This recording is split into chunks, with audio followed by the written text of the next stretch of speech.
வணக்கம். இன்றைக்கி இந்த வீடியோவில் நம்ம மொபைலில் பின் பண்ணுறது எப்படி அப்படிங்கிறத பார்க்கலாம். பின் பண்ணுறது அப்படின்னா நம்மளுடைய வாட்ஸ்அப்பில் நிறைய மெசேஜஸ் வந்துக்கிட்டே இருக்குது. அந்த மெசேஜுங்களில் எது முக்கியமான மெசேஜோ அதை எனக்கு டெய்லி நான் பார்க்கணும் அப்படின்னும்போது அதை ஃபஸ்ட்டில் டாப்பில் வச்சுட்டோம் அப்படின்னா அது எவ்வளோ புது மெசேஜ் வந்தாலும் நமக்கு பெருசாக பாதிப்பு கொடுக்காது. அது உள்ளே போயிடாது, நம்ம தேட வேண்டிய அவசியம் இல்லை. அப்படிங்கிற மாதிரியான ஒரு மெசேஜ் தான் இங்கே பார்க்க போகிறோம். அதனால் நேரடியாக நம்ம வாட்ஸ்அப்புக்குள்ளே போயிடலாம். ஸோ இப்போ பார்த்தீங்கன்னா நிறைய மெசேஜஸ் வந்துக்கிட்டே இருக்குது.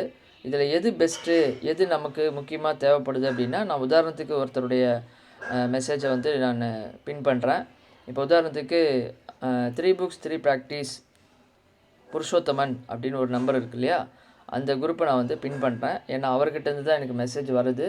அதனால் அவர் பேரை இருக்கக்கூடிய அந்த 3 books 3 practice புருஷோத்தமன் அப்படிங்கிற அந்த குரூப்பை லாங் ப்ரெஸ் பண்ணி இங்கே க்ரீன் கலர் டிக் வந்திருக்குது. மேலே டாப்பில் பார்த்தீங்கன்னாக்கா ஒரு எழுத்தாணி மாதிரி ஒரு ஆப்ஷன் இருக்கும் அந்த பெல் சிம்பிளுக்கு பக்கத்தில். ஸோ இதை கிளிக் பண்ணிங்கன்னா அந்த ஒரு குரூப் மட்டும் எனக்கு மேலே வந்துடும். அதே மாதிரி அவர் எனக்கு பர்சனலாக அனுப்புகிறாரு அப்படின்னும்போது அவருடைய பெயர் நான் எங்கேன்னு போய் தேடுறேன். ஸோ அவர் பேர் எங்கே இருக்குது அப்படின்னு தேடும்போது இந்த இடத்துல இருக்குது. ஸோ அந்த பேருக்கு நேராக நான் லாங் ப்ரெஸ் பண்ணுறேன்.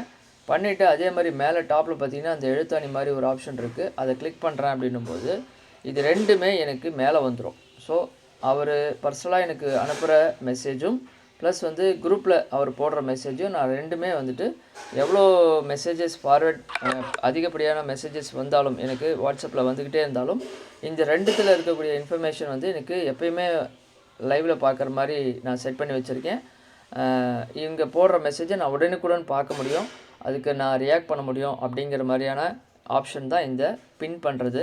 இந்த மாதிரி உங்களுடைய மொபைலில் உங்களுடைய ஃப்ரெண்டு ப்ளஸ் உங்களுடைய 3 books ப்ராக்டிஸுடைய குரூப்பு இது ரெண்டுத்தையும் பின் பண்ணி வச்சுக்கிட்டிங்க அப்படின்னா ஃப்யூச்சரில் வரக்கூடிய எல்லா மெசேஜஸையும் நம்ம இம்மீடியட்டாக பார்த்து தெரிஞ்சுக்கலாம், ரியாக்ட் பண்ணலாம், ஜாயின் பண்ணிக்கலாம், எல்லாமே பண்ண முடியும். இந்த வீடியோ உங்களுக்கு யூஸ்ஃபுல்லாக இருக்கும். இதில் ஏதாச்சும் சந்தேகம் இருந்தாக்க உங்களுடைய ஃப்ரெண்டை அப்ரோச் பண்ணுங்கள். Thank you so much.